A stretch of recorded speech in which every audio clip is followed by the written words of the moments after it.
मोहतरम नाज़रीन किराम, फजर की सुन्नत की कज़ा कैसे की जाए और उसकी नियत कैसे की जाए और कौन से वक्त में किया जाए, इसका मुकम्मल तरीका इंशाअल्लाह तबारक व तआला आज की इस वीडियो में बताएंगे। अस्सलामु अलैकुम वरहमतुल्लाहि वबरकातुह। मेरे प्यारे इस्लामी भाइयों, बहुत सारे इस्लामी भाई को ये नहीं मालूम है कि किस तरीके से फजर की कज़ा अदा की जाएगी, इसलिए कि अगर जोहर की सुन्नत हो या फिर इशा की सुन्नत हो या फिर असर की सुन्नत हो या मगरिब की सुन्नत हो, इन सुन्नतों से फजर की सुन्नत अलग है, इसलिए कि वो वाजिब के दर्जे में आती है। अगर हम फजर की सुन्नत की कज़ा करेंगे तो हम किस तरीके से करेंगे, तो सबसे पहले हम ये जानेंगे कि फजर की सुन्नत की कज़ा किस वक्त में करना है।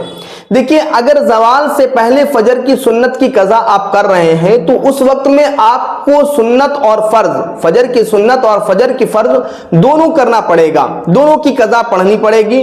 और अगर ज़वाल के बाद कर रहे हैं तो सिर्फ और सिर्फ आप फर्ज की कज़ा पढ़ेंगे। अब सवाल ये उठता है कि ज़वाल किसे कहते हैं, तो मेरे प्यारे इस्लामी भाइयों, हर एक स्टेट में और हर एक शहर में जो है वो ज़वाल का वक्त डिफरेंट होता है वहां की क्लाइमेट के हिसाब से।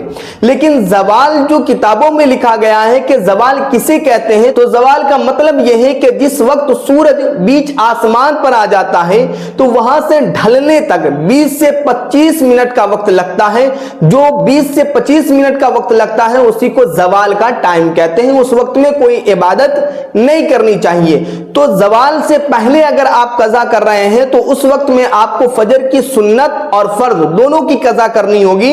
लेकिन अगर आप ज़वाल के बाद कर रहे हैं तो सिर्फ और सिर्फ आपको फजर की फर्ज नमाज की कज़ा करनी पड़ेगी। अब सवाल ये उठता है कि हम किस तरीके से जो है कज़ा पढ़ें, तो सबसे पहले जो है हमें नमाज पढ़ने के लिए नियत होना शर्त है। नियत नाम है दिल के इरादे का। अगर आपके दिल में इतना इरादा है कि कल फजर की 2 रकात सुन्नत नमाज की मैं कज़ा करने के लिए जा रहा हूं, तो इतना काफी है। लेकिन अगर जबान से बोल दे तो बेहतर है। तो अब आप सबसे पहले नियत जान लें कि हमें नियत कैसे करनी है। फॉर एग्जाम्पल, आपके जुमा की नमाज छूट गई फजर की, अब आपको अदा करना है तो किस तरीके से नियत करें। नियत की मैंने 2 रकात नमाज सुन्नत मुअक्कदा वक्त फजर दिन जुमा सुन्नत रसूलुल्लाह की वास्ते अल्लाह तबारक व तआला के रुख मेरा काबा शरीफ की तरफ, अल्लाहु अकबर, इस तरीके से आपको नियत करनी है।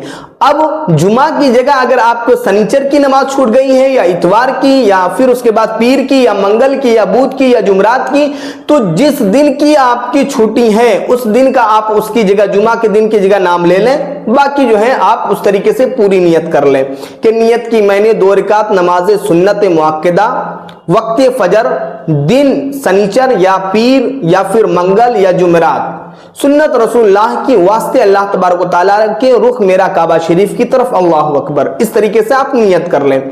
फिर नियत करने के बाद ऐसा नहीं है कि आप कज़ा नमाज पढ़ रहे हैं तो उसका कुछ अलग तरीका होगा, उसमें कुछ जो है अलग सूरतें पढ़ी जाएगी, ऐसा कुछ भी नहीं है। बिल्कुल आप जिस तरीके से नॉर्मल नमाज पढ़ते हैं उसी तरीके से आप जो है ये सुन्नत को भी आप पढ़ेंगे तो आपकी फजर की सुन्नत अदा हो गई। तो फिर उसके बाद फर्ज नमाज की नियत किस तरीके से करनी है, इस तरीके से आप करेंगे कि नियत की मैंने 2 रकात फर्ज कज़ा वक्त फजर दिन जुमा सुन्नत रसूलुल्लाह की वास्ते अल्लाह तबारक व तआला के रुख मेरा काबा शरीफ की तरफ, अल्लाहु अकबर, इस तरीके से आपको नियत कर लेनी है। तो मुझे उम्मीद है कि आपको जो मालूम हो गया होगा कि फजर की सुन्नत और फर्ज की कज़ा किस तरीके से पढ़नी है।